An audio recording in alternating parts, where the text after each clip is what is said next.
अभी आटम 2022 में सवाल आया था। अब जरा ध्यान से देखिएगा।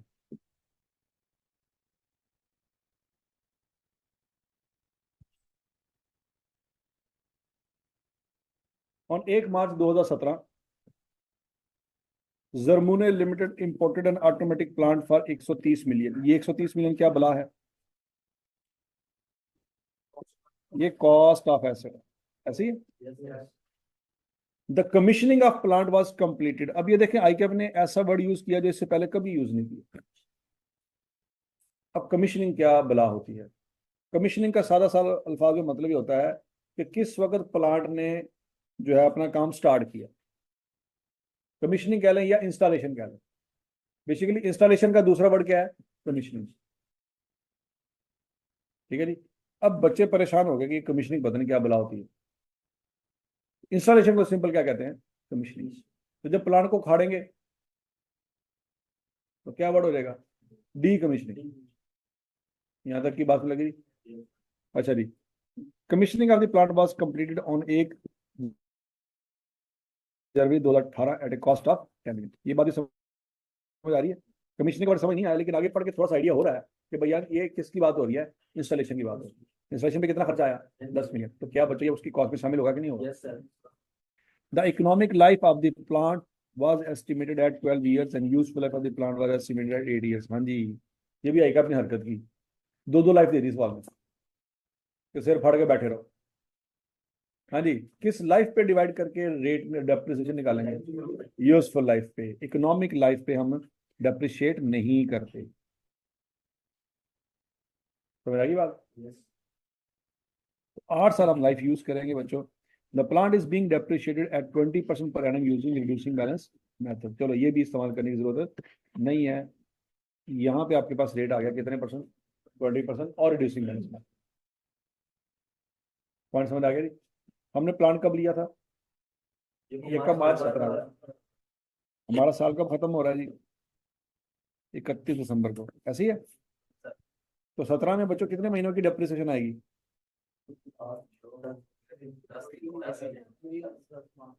क्या नहीं होनी?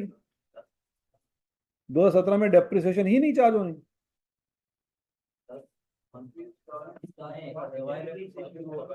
ठीक है जी। देखो उसकी इंस्टॉलेशन कब मुकम्मल हुई है? तो वो अवेलेबल फॉर यूज ही नहीं था। तो 2017 में कोई डेप्रिसिएशन चार्ज, ये बात समझ आ गई? तो यकम जनवरी 18 को वो अवेलेबल फॉर यूज था। यकम जनवरी 18 से मीटर चालू हो। हजम शुद? Due to declining demand for the product manufactured from this plant an impairment test was carried out. अब यहाँ पे देखो बच्चों, ये जो फैक्टर है ये एक्सटर्नल फैक्टर है कि इंटरनल फैक्टर है? ये एक्सटर्नल फैक्टर है। मतलब प्लांट में कोई मसला नहीं है। प्लांट से बनने वाले प्रोडक्ट की डिमांड मार्केट में क्या हो गई है? कम। तो जब डिमांड कम हो गई है इसका मतलब है इनफ्लो क्या हो जाएंगे? कम। जब इनफ्लो कम हो जाएंगे तो वैल्यू न्यूज, तो वैल्यू न्यूज जब कम हो जाएगी तो हो सकता है कैरिंग वैल्यू उसको क्या कर दे? एक्सीड कर दे। तो इम्पेयरमेंट हो जाएगी। समझ आ गई बात? An impairment test was carried out on at 31 December 2021. Following information has been gathered for impairment testing of the plant. Number one, the current selling price of a similar plant in the local market is 50 million. ये वाला point वो क्यों दे रहा है? Fair value की calculation करिए। ठीक है जी। 50 मिलियन में आज अभी इसी वक्त ये प्लांट सेल हो जाएगा।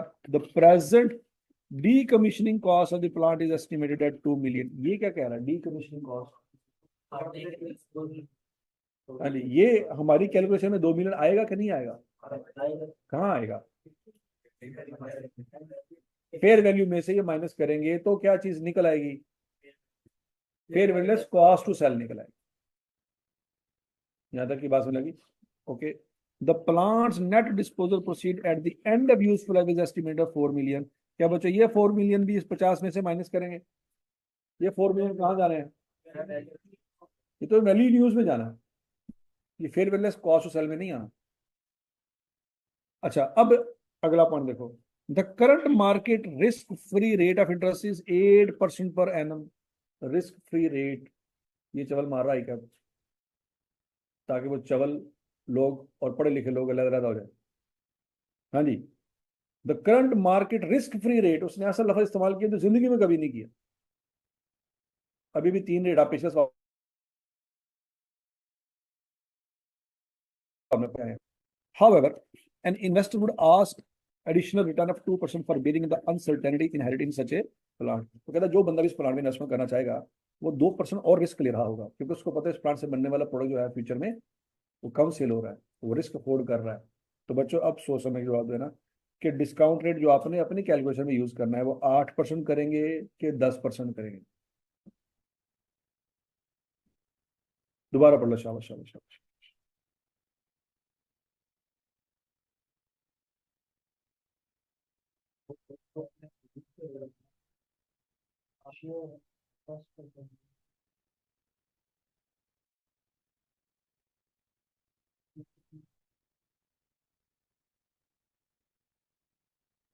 हाँ जी शाबाश, बताओ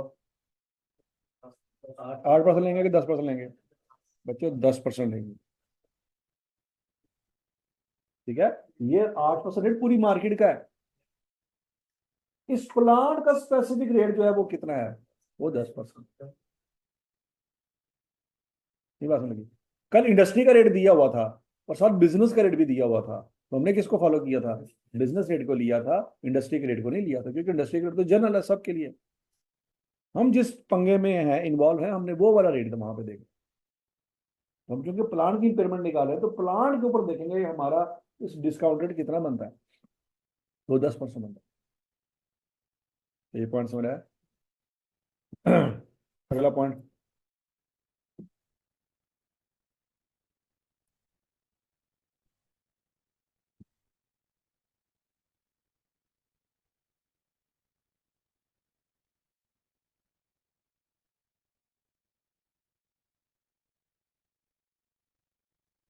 अच्छा, डिस्काउंटिंग नहीं देखे बच्चों, आई कैप की बुक में कुछ लाइनें लिखी हुई है यार, ये चेक करो, ये चीजें हैं हमारे नोट्स में कि नहीं है। Present value is calculated by applying a suitable discount rate to cash flow. The discount rate must be a pre-tax rate। ये तो कल पढ़ा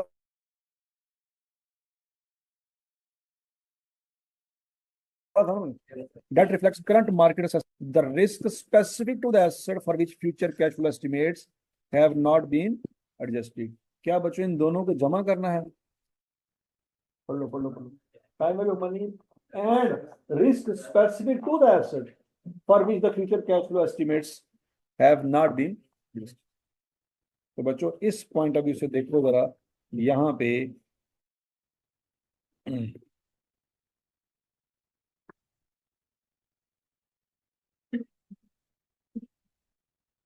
यहाँ पे जरा देखो बच्चों, क्या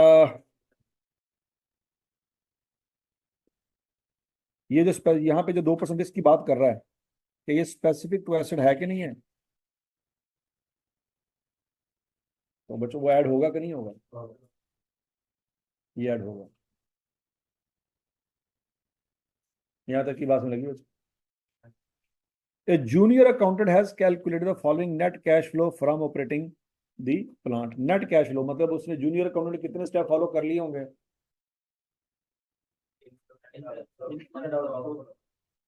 ठीक है,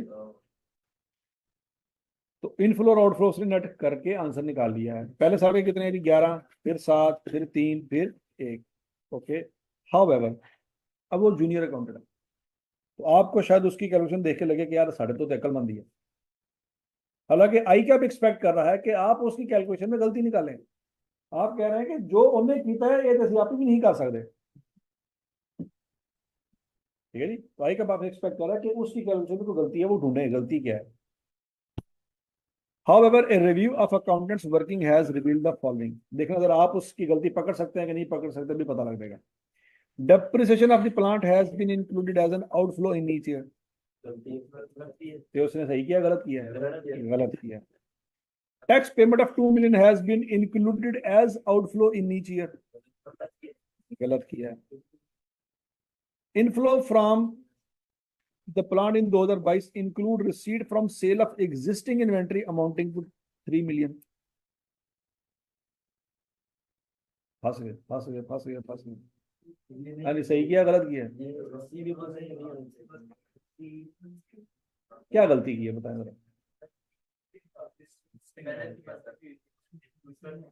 ठीक है, जो इन्वेंट्री पहले से बन चुकी थी उसको बेच के अगर आपने को पैसे कमाए हैं तो वो प्लांट के इनफ्लो में नहीं आएंगे। क्यों नहीं आएंगे? क्योंकि अगर प्लांट होता ना होता ये पैसे तो आने ही आने थे। तो प्लांट की वैल्यू इन यूज में ये चीज नहीं आनी चाहिए। नहीं बात समझी? प्लांट अगर नहीं है तो वैल्यू इन यूज नहीं है, ये पैसे तो फिर भी है। तो इसका मतलब है इन पैसों का वैल्यू इन यूज से कोई लेना देना नहीं है। तो ये भी नहीं आने चाहिए। ये वही अक्रूवल वाला पॉइंट आ रहा है कि जो ऑलरेडी चीज अब बन चुकी है उसकी वैल्यू को फ्यूचर में आप अगर पैसे ले लें या दे दें वो नहीं आने चाहिए। यहां तक की बात लगी। अब आईकैप चाहता है कि आप इस काबिल हो जाएं कि अगर किसी बंदे ने कैलकुलेशन की हो तो आप उसमें गलती निकालने के काबिल हो। पहले तो आपने की थी कैलकुलेशन, अब क्या है कि कैलकुलेशन किसी और ने की है और आपने क्या करना है उसका रिव्यू करके गलती निकालनी। ये लेटर 2022 में ये सवाल आया। ठीक है जी। कि compute the impairment loss if any in the value of the plan to be recognise on 31 December 2021। यहां तक की बात समझ लगी बच्चों? हम किस साल में खड़े हैं? मर गए मर गए मर गए मर गए मर गए मर गए मर गए मर गए मर गए मर गए। हम 21 में खड़े हैं, खोते हो। तो 21 के लिहाज से 22 23 24 25 फ्यूचर है कि नहीं है? तो 22 फ्यूचर है। वो फ्यूचर कैश फ्लो है तभी तो आया। अगर हम 22 में खड़े होते तो 22 फिर फ्यूचर ना होता। नहीं बात समझ लगी? एक जमाना आएगा, आएगा पैसे हरकत करेगा, वो कहेगा कि आप 23 में खड़े हैं और वैल्यू यूज निकालें तो आप चारों सालों को पकड़ेंगे, डिस्काउंट कर लेंगे। हालांकि करना किसको था? 24 और 25 को करना था। क्यों? क्योंकि 23 में तो आप खुद खड़े, तो वो फ्यूचर कैश फ्लो कैसे हुए? समझ लग गया? अभी ये वाली हरकत आई कि आपने की नहीं है लेकिन वो करेगा। हो सकता है आपकी टाइम में कर दे। अच्छा जी, अब बच्चों उसके कैश फ्लो में अब जरा सोच समझ के जवाब देना। क्या डेप्रिसिएशन आपको पता है उसने कौन से वाली माइनस कर दी है? नहीं पता। लेकिन क्या आपको डेप्रिसिएशन निकालनी पड़ेगी? उसने तो नहीं बताई, वो आपको निकालनी पड़ेगी। ये जो ऊपर इतनी बड़ी जो तमहीद उसने बांधी है, समझ आ रही क्यों बांधी है उसने? कि यहां से देखना पड़ेगा कि उस अकाउंटेंट ने अगले सालों की डेप्रिसिएशन क्या क्या चार्ज की होगी, क्योंकि वो आप पहले कैलकुलेट करेंगे तो ही पता चलेगा उसने क्या ऐड कर दिया। पहला पॉइंट समझ आया सबको? अगला पॉइंट, टैक्स पेमेंट 2 मिलियन की माइनस कर चुका है या अभी करनी है? तो आप इस 2 मिलियन को क्या करेंगे? इन कैश फ्लो में ऐड करेंगे। समझ आ गया पॉइंट? और ये 3 मिलियन हर साल ऐड करेंगे। पहले तो ये बताएं ऐड करेंगे कि माइनस करेंगे? पढ़ लो पढ़ लो पढ़ लो।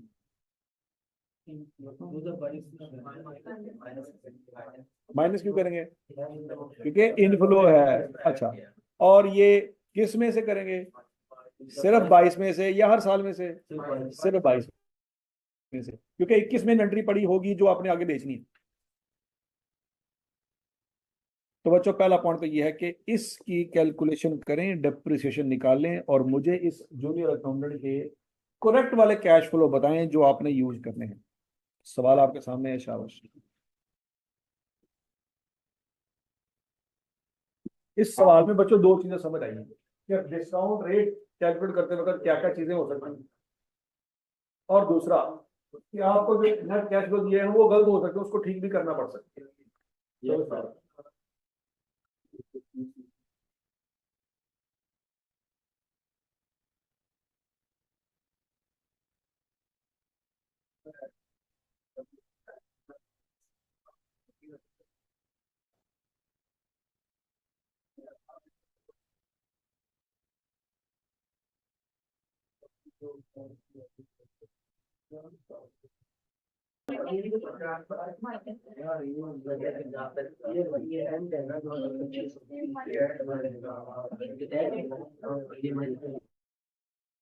ये भी है।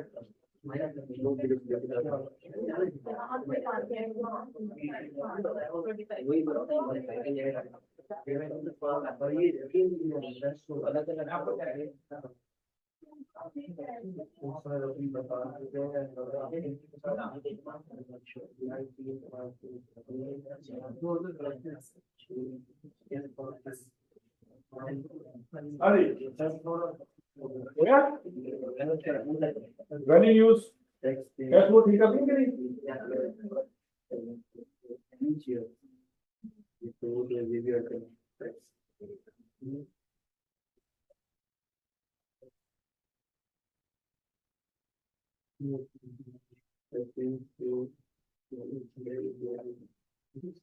कि नहीं?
इम्पेयरमेंट लॉस निकाला है।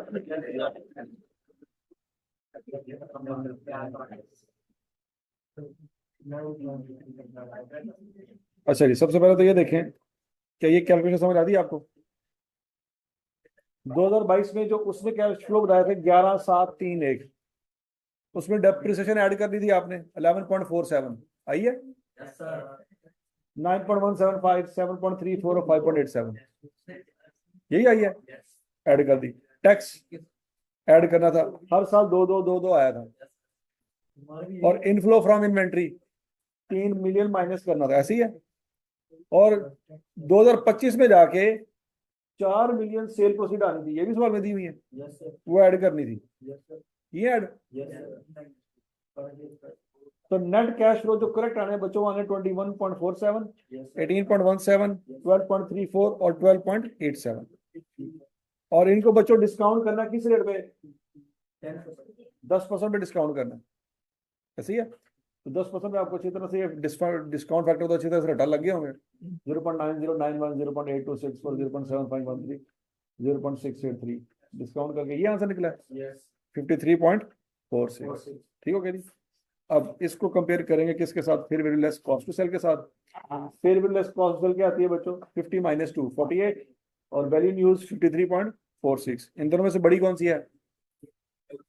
53.46। इसको उठाएंगे और रिकवरेबल अमाउंट के तौर पे यहाँ पे लिखते हैं। यहाँ तक की बात मिलेगी। अब कैरिंग ऑर्डर से सवाल मैंने दी कि दी है, बोलो बोलो बोलो।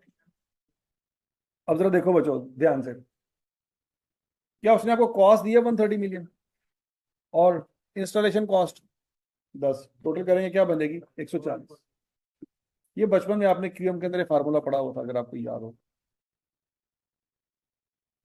क्या कि remaining value is equal to cost into 1 - r raise to power n। याद है कुछ कुछ? ये क्यूएम के अंदर कंपाउंडर्स पढ़ा था, तो उसमें लॉस का फार्मूला भी पढ़ा था। लॉस का फार्मूला का कंसेप्ट ये है कि जब किसी चीज की वैल्यू फ्यूचर में कम हो जाएगी तो वहां पे आपने 1 + r की बजाय क्या लगा देना है? 1 - r लगा। तो रिड्यूसिंग बैलेंस मेथड में चूंकि हर गुजरते साल के साथ मशीन की वैल्यू क्या होती जा रही है? कम होती जा रही है, तो इस पर वही कंपाउंडर्स का फार्मूला लगा सकते हैं, लेकिन बस 1 + r की जगह क्या लिखेंगे? 1 - r। तो 1 माइनस रेट दिया हुआ है सवाल में कितने %? ये 20% रेट दिया हुआ है, ठीक है जी। तो 1 - 20% इंटू पावर क्या लेंगे? कितने साल गुजर गए? कब परचेज किया था प्लांट? ये कब जनवरी 18 को ये अवेलेबल फॉर यूज था। 18 का पूरा साल, 19 का पूरा साल, 20 का पूरा साल और 21 का पूरा साल। हम 21 के एंड पे खड़े हैं, हम 31 दिसंबर 21 पे खड़े हैं। तो कितने साल गुजर गए बच्चों? 4 साल गुजर गए पूरे। तो 140 इंटू 1 - 0.2 की पावर 4 आंसर करके देखो, सीधा सीधा आंसर आ जाएगा कितना? 57.34।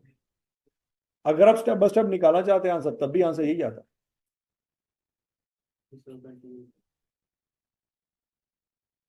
हाँ जी, तो इम्पेयरमेंट लॉस कितना आएगा बच्चों? 3.88। कितना ठीक किया, कितना गलत किया, बता दो। ठीक है, पक्का 3.88 तक पहुंच गए आप? अच्छा।